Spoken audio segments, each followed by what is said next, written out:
రేవతి ఫ్యామిలీకి 2 కోట్ల సాయం ప్రకటించిన పుష్ప 2 మూవీ టీం. కోటి అందించిన అల్లు అర్జున్. మైత్రి మూవీస్ దర్శకుడు సుకుమార్ 50 లక్షల చొప్పున చెక్కులు దిల్ రాజుకు అందజేత. జ్యోతిష్కుడు వేణుస్వామి 2 లక్షల విరాళం. నేడు సీఎంతో సినీ ప్రముఖుల భేటీ. ఇదే జరిగితే ముఖ్యమంత్రి నిండు అసెంబ్లీ లోపల ఆ బాధితునికి పక్షాన ఎందుకు నిలవలేదని నిలదీసినందుకు ఇవాళ ఆత్మవిమర్శ చేసుకున్నది సినిమా ఇండస్ట్రీ అనిపిస్తూ ఉన్నది. 2 కోట్ల రూపాయల పరిహారం. వాస్తవానికి మనం పోయిన ప్రాణాలను తిరిగి తీసుకురాలేము, అది దురదృష్టకరమైనటువంటి సంఘటనగా మనం భావించవచ్చు. కాకపోతే ఆ కుటుంబానికి అండగా ఆర్థికంగానైనా నిలబడేటువంటి, ఎందుకంటే ఆ బాలుడు చావు బ్రతుకుల మధ్య కొట్టుమిట్టాడుతూ ఉన్నాడు. ఒక ప్రాణాన్ని కోల్పోయింది ఆ కుటుంబం, అమ్మను కోల్పోయింది.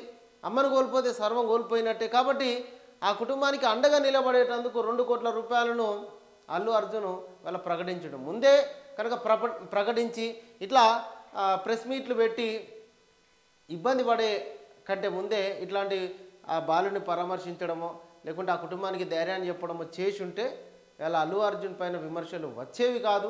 నిండు సభ లోపల ముఖ్యమంత్రి అల్లు అర్జున్ గురించి ప్రస్తావించేటోడే కాదు.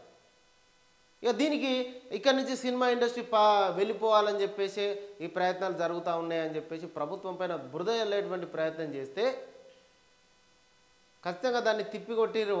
ఇక్కడ అనుకూలమైనటువంటి వాతావరణం ఉన్నది. తెలంగాణ ఉద్యమ సమయంలోపనే సినిమా ఇండస్ట్రీ వెళ్ళిపోతుంది ఇక్కడి నుంచి అని ఎంత పెద్ద ఎత్తున ప్రచారం చేసినా సినిమా ఇండస్ట్రీకి హైదరాబాదులో ఇది ఒక గుండెకాయ లాంటిది. వాళ్ళకే ఇక్కడ మద్రాసు నుంచి వచ్చిన తర్వాత ఇక్కడ అభివృద్ధి చేసారు సినిమా ఇండస్ట్రీని.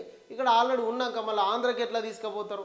అన్నీ లేనిపోని పుకార్లు సృష్టించి ప్రభుత్వాన్ని అస్థిరపరచాలి అని ఒక సోషల్ మీడియా లోపల ఫేక్ వార్తలు పెట్టారు. వాటి అన్నిటిని తిప్పికొడుతూ ఇవాళ సినీ ప్రముఖులు రేవంత్ రెడ్డి దగ్గరికి వెళ్ళడం జరిగింది. మరి రేవంత్ రెడ్డి ఇప్పటి నుంచి బెనిఫిట్ షోలు ఉండవు అని చెప్పి ప్రకటించిండు. అదే మాటకు కట్టుబడి బెనిఫిట్ షోలు ఏ